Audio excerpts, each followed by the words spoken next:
Untuk selanjutnya, anak-anak mudah-mudahan masih tetap bersabar di channel kita pada pagi hari ini. Masih ada satu materi lagi yang cukup menarik untuk kalian simak dan kalian perhatikan mengenai pola hidup sehat di masa pandemi COVID-19 yang akan diberikan oleh Ibu Dwi Ambarwati, SH. Beliau adalah Ketua Pokja 4 atau Kelompok Kerja 4 PKK Kecamatan Semarang Barat. Kepada yang terhormat Ibu Dwi Ambarwati, SH, kami silakan.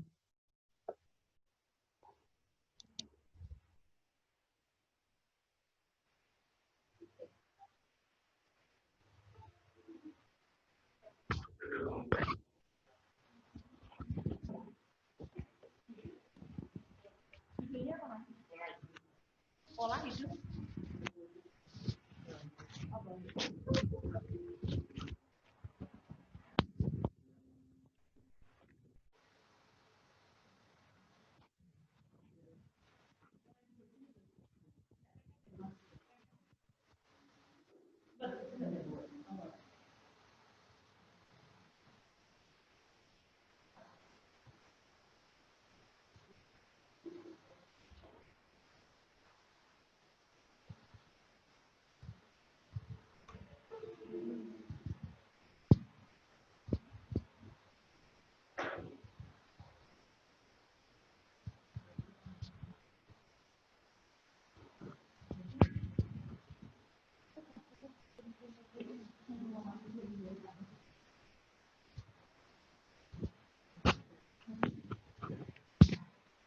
Assalamualaikum warahmatullahi wabarakatuh.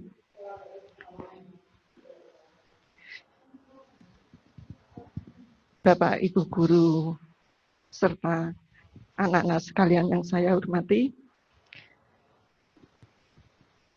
pada pagi atau setengah siang ini, kami akan menyampaikan pola hidup bersih dan sehat di masa pandemi.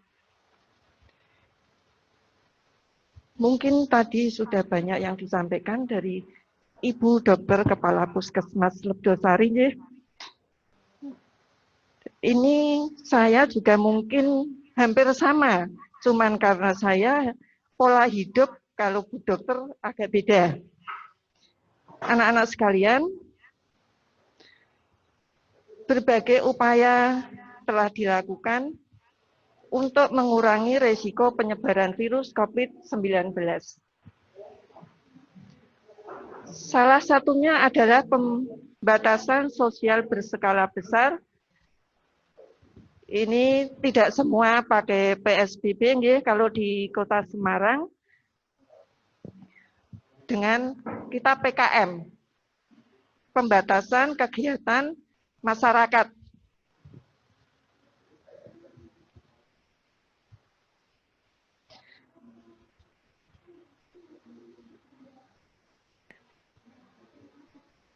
Berikut ini merupakan kiat-kiat yang perlu dipahami untuk kita semua, baik untuk PSBB maupun untuk PKM di Kota Semarang, karena kita ada di wilayah Kota Semarang. Pastikan Anda dalam kondisi sehat apabila bepergian ke luar rumah. Itu yang pertama. Selalu gunakan masker. Selalu menjaga jarak dengan orang lain minimal 1 meter. Jadi anak-anak sekalian perlu diketahui, kalau nanti kita bertemu atau kita bertatap muka, kita tetap menggunakan protokol kesehatan.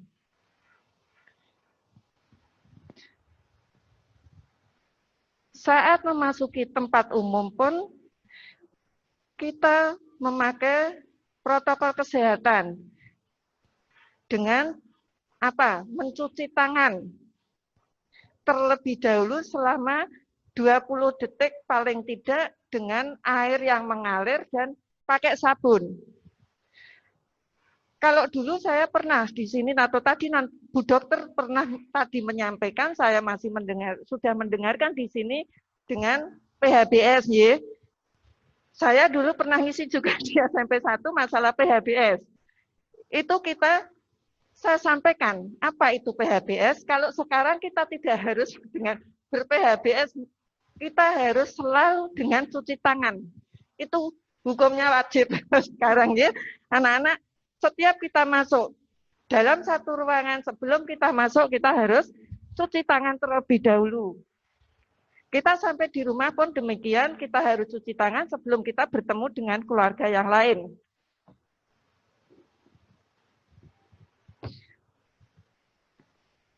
Untuk selanjutnya, upayakan kita menggunakan kendaraan pribadi. Dalam hal ini mungkin ya agak sulit ya kalau menggunakan kendaraan pribadi. Kelihatannya belum semua. Bisa kita kalau mungkin jarak sekolah dengan rumah itu dekat, alangkah baiknya kita jalan. Belum tentu Gojek kita itu juga sehat, nggih Gojeknya, cuman kita gimana lagi kalau kondisi tidak memungkinkan, mungkin kita pakai Gojek. Tapi kalau kita masih memungkinkan datang agak pagi ataupun kita bangunnya juga lebih pagi, mungkin lebih enak kita jalan karena jarak rumah dengan sekolahan itu dekat.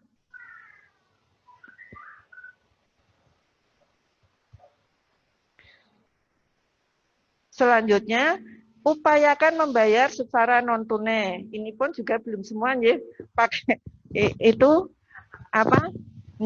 Jadi kalau kita memakai tunai, ya kita habis berpegangan itu dengan uang, kita harus cuci tangan. Yang jelas itu, ya. Anak-anak jangan lupa. Kalau habis pegang apapun yang kita tidak tahu itu apa, dari mana itu barang, kita harus cuci tangan.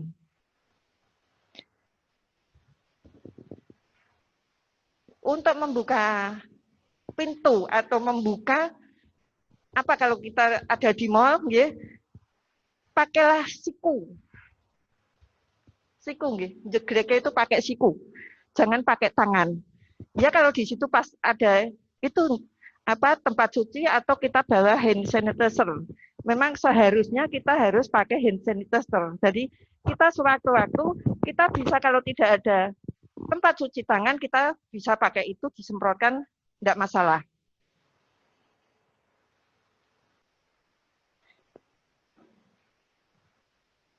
Itu tadi yang bisa saya sampaikan, antara lain intinya dari semua yang saya sampaikan adalah cuci tangan setiap habis kegiatan. Kita pegang handphone pun demikian. Handphone itu sebelum kita pakai, itu dibersihkan dulu, disemprot. Karena berkali-kali kita pegang. Jadi alangkah baiknya kalau Bapak Ibu guru atau Pak Nanak sekalian, itu kalau bawa handphone sebelum dibawa itu dibersihkan dulu.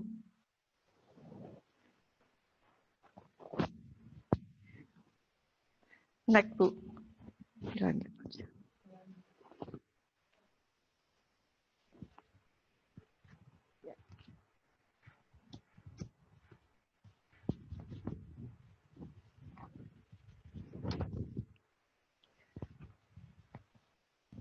Baik, anak-anak sekalian, ini untuk pola hidup bersih dan sehat di era new normal.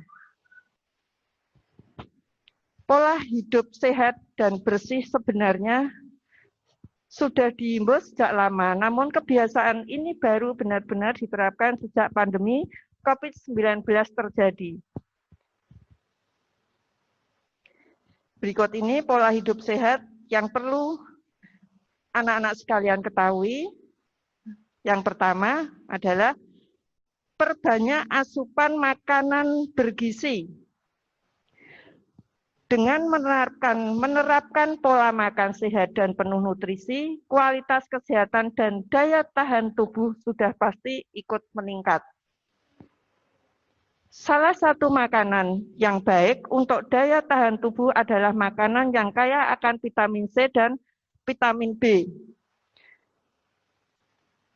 Tadi ada nggih dari Ibu Kepala Puskesmas untuk meningkatkan daya tahan tubuh. Di dalam vitamin C itu bisa kita dengan buah-buahan seperti pepaya, jeruk, jambu biji tadi yang banyak vitamin C-nya, sama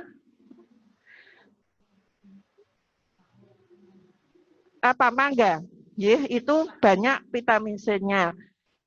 Sebetulnya buah-buah yang lain pun juga banyak vitamin C-nya, cuman yang kebetulan yang dipakai pada saat ini, yang harus dimakan pada saat ini adalah seperti yang saya sampaikan tadi. Ya tidak semua dengan vitamin C yang tinggi. Memang ada di semua buah, cuman kebetulan sekali tidak seperti yang saya sebutkan. Begitu juga dengan vitamin B.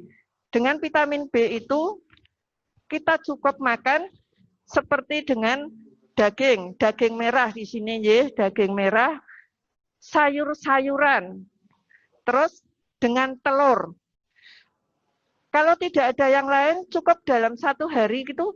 Kalau kita makan 2 kali atau 3 kali dalam sehari, sekali makan kita pakai 1 telur itu cukup. Tapi harus dengan buah ditambah sayur.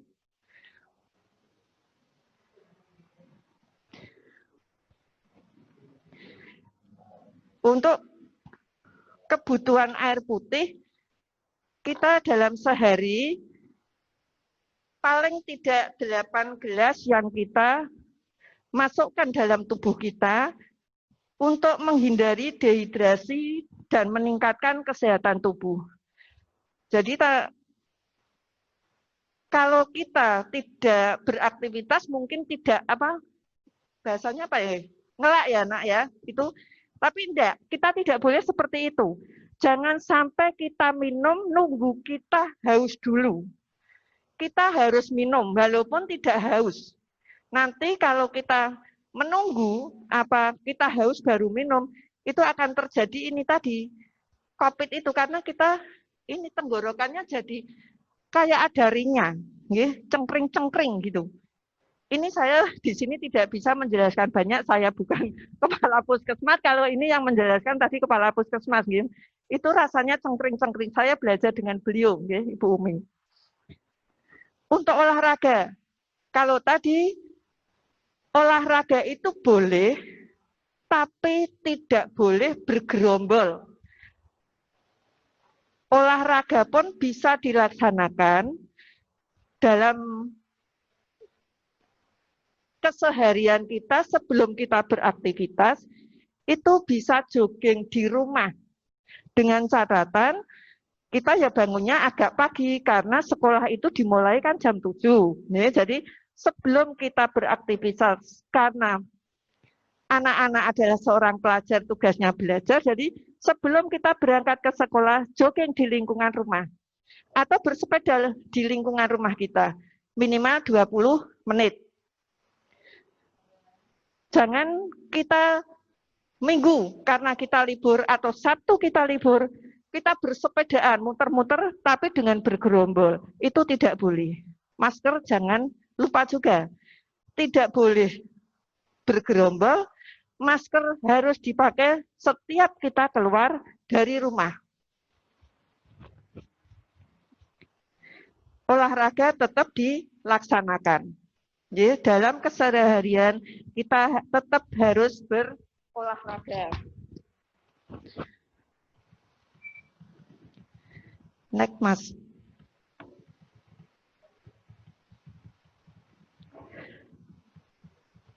Yang keempat, istirahat cukup. Di sini yang dimaksud dengan istirahat cukup, usahakan untuk tidur minimal 7-8 jam dalam setiap harinya. Jadi anak-anak itu jangan tidur terlalu malam. Maksimal itu jam 10, kalau tidak salah itu, hitungannya sampai bangunnya jam 5. Itu 7 jam. Itu jam 5 sudah ketinggalan subuh kita. Jadi kita jangan tidur terlalu malam, karena kita kalau tidur terlalu malam juga kita untuk menjaga kesehatan kita juga. Ya. Jadi untuk memaksimalkan metabolisme dan menjaga daya tahan tubuh kita harus istirahat yang cukup. Itu jelasnya seperti itu. Ya. Yang kelima, bantuan dengan multivitamin. Bantu tubuhmu memenuhi kebutuhan vitamin harian dengan mengonsumsi multivitamin secara rutin. Ini pun tidak harus dengan vitamin yang mahal-mahal. Ada kan itu dari air mancur, kelihatan mengeluarkan vitamin C yang harganya 1.000. Itu satu gini, ya. Anak-anak sudah tahu itu ya. Yang satu gini, satu bunderan itu 1.000, kalau tidak salah. Ya. Itu bisa memakai itu, tidak harus pakai yang mahal-mahal. Tapi rutin dalam keseharian kita memakai itu cukup satu-satu.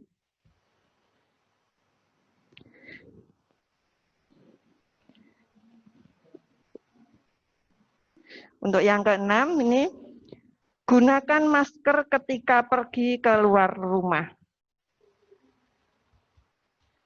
Kemanapun kita pergi, keluar dari rumah, kita pergi di tempat publik, kita harus memakai masker yang benar.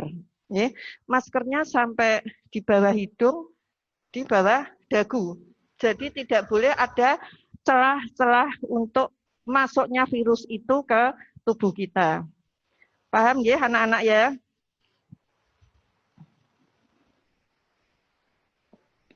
Di samping jangan ada celah untuk masuknya itu virus, dan kita kalau ketemu dengan seseorang, tapi kita juga tidak tahu orang itu sudah kena COVID atau belum, kita bersinggungan atau kena dropletnya mereka, ya, itu bahaya. Kalau kita memakainya tidak betul maskernya, ya.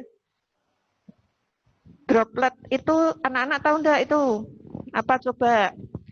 Droplet adalah apa? Ludah seseorang yang keluar kalau kita batuk atau bersin, ya. Jadi kita perlu tutup pakai masker. Yang ketujuh, terapkan physical distancing. Sama ya, ini kita harus jaga jarak, baik kita di sekolah maupun kita di luar. Kalau kita tidak perlu dengan seseorang yang kita temui, janganlah kita keluar. Jangan lupa kita memakai masker, jangan kita ketemu di kerumunan, ya.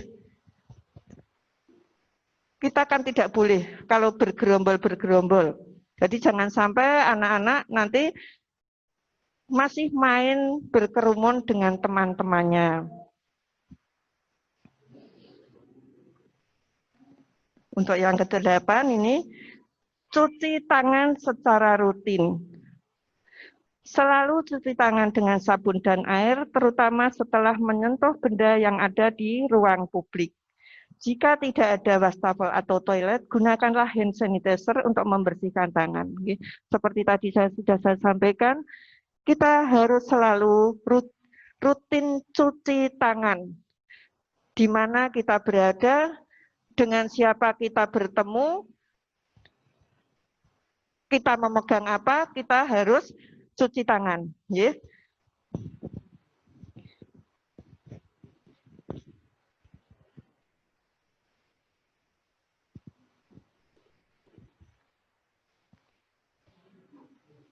Untuk yang terakhir di sini, membersihkan permukaan benda dengan disinfektan untuk benda atau barang yang sering digunakan atau disentuh, dibawa keluar rumah, bisa dibersihkan dengan disinfektan secara rutin. Tadi seperti handphone, ya, atau dompet yang sering kita bawa-bawa, itu banyak kumannya. Kalau sekarang kumannya punyanya COVID-19, kalau kemarin-kemarin pun sebetulnya sudah ada kuman yang nemplek, cuman tidak seheboh sekarang ya. Jadi kalau sekarang itu apa yang kita pegang, kita harus cuci tangan. Kalau sebelum ada COVID, saya gembar-gembor lewat sekolahan, ayo kita cuci tangan. Hari cuci tangan sedunia, mari kita cuci tangan sedunia, kan gitu. Kalau sekarang tidak harus disuruh ya, otomatis kita semua, anak-anak semua, setiap kita masuk di dalam satu ruangan atau di mana kita akan bertemu seseorang, mesti kita cuci tangan dulu, tidak harus disuruh ya. Biar itu jadi budaya kita, budaya yang baik. Demikianlah Bu yang bisa saya sampaikan untuk materi di pagi hari ini. Karena tidak banyak materinya, mungkin kurang dan lebihnya saya mohon maaf. Saya dari tim penggerak PKK Kecamatan, bila mana ada tutur kata kami yang kurang berkenan dan mungkin perilaku saya yang kurang berkenan, kami mohon maaf. Wabillahi taufiq wal hidayah. Wassalamualaikum warahmatullahi wabarakatuh.